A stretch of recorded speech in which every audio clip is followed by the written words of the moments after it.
happened or this must be a dream? আমরা সবাই সুখ চাই, শান্তি চাই। আমরা কেউ কষ্ট পেতে চাই না। কিন্তু দেখুন, জীবনে আমাদের কত সমস্যা, শরীরে অসুখ, অর্থের চিন্তা, সম্পর্কের টানাপোড়েন, ভবিষ্যতের ভয় ইত্যাদি ইত্যাদি।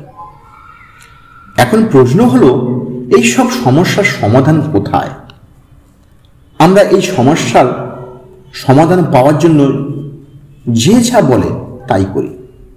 কেউ বলে নতুন চাকরি পেলে সমাধান, কেউ বলে বাড়ি কিনলে শান্তি, কেউ বলে একটু মানিয়ে নে, দেখবি সম্পর্ক ঠিক হয়ে যাবে।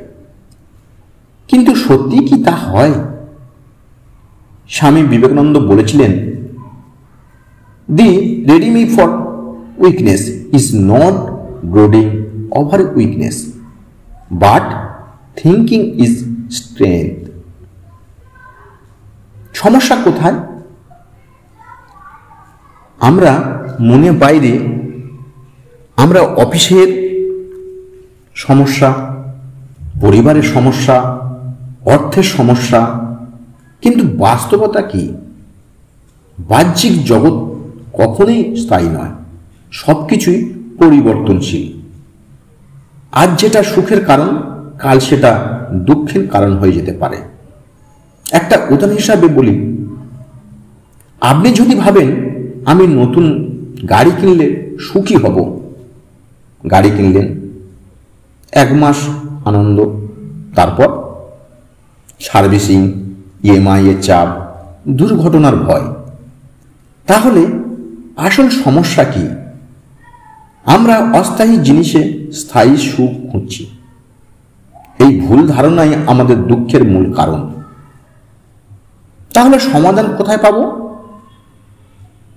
আত্মজ্ঞান। শাস্ত্র বারবার বলছে, আত্মানাং বিদ্ধি, নিজেকে জানো। আমরা কারা? শরীর, মন, চিন্তা, না আমরা সেই চিরন্তন আত্মা যা অক্ষয়, অপরিবর্তনীয়? গীতায় বলা হয়েছে, আত্মার জন্ম মৃত্যু নেই। যদি বুঝি আমি আত্মা, যখন মৃত্যুর ভয় থাকে না, ক্ষতির ভয় থাকবে না, দুঃখ থাকবে না, যখন নিজের সত্য সত্তা চিনব, তখন সব সমস্যার মধ্যে থেকেও শান্তি পাব। প্রশ্ন করো, আমি কে? আমি কোথা থেকে এসেছি? আমার আসল স্বরূপ কি? এই প্রশ্নই মুক্তির দরজা খুলে দেয়। এক সন্ন্যাসী বলেছিলেন, দুঃখ থেকে মুক্তি পেতে হলে জ্ঞানের আলো জ্বালাও। আমাদের ঈশ্বরের উপর নির্ভরতা শিখতে হবে। দেখবেন, যখন আমাদের কেউ বলে তোমার ইচ্ছা পূরণ হোক, তখন দেখবেন ভয় দূর হয়ে যায়, প্রেমের মধ্যে দুঃখ গলে যায়।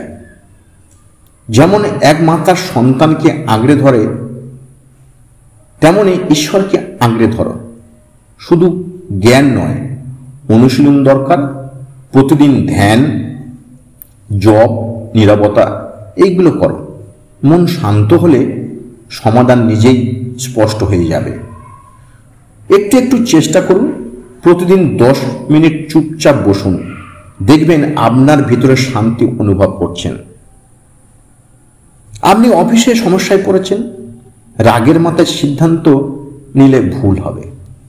মনকে শান্ত রাখুন, তখন দেখবেন সঠিক সমাধান মাথায় আসবে। সম্পর্কে ঝগড়া, অহংকার ছেড়ে দিন, বলুন চলো আবার শুরু করি। জীবনে ভয়, মনে করো আমি আত্মা, শরীর নয়। এই ভয় সাময়িক, তখনই দেখবেন শক্তি পাবেন মনের মধ্যে। বন্ধুরা, মনে রাখবেন, বাইরের পৃথিবী ঠিক করলেই শান্তি আসে না।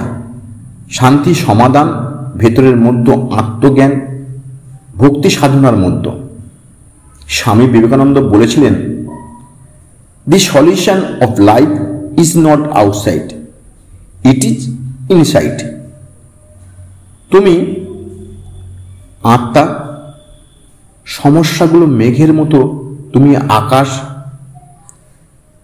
ভেসে আসবে, কিন্তু আকাশ অপরিবর্তনীয়,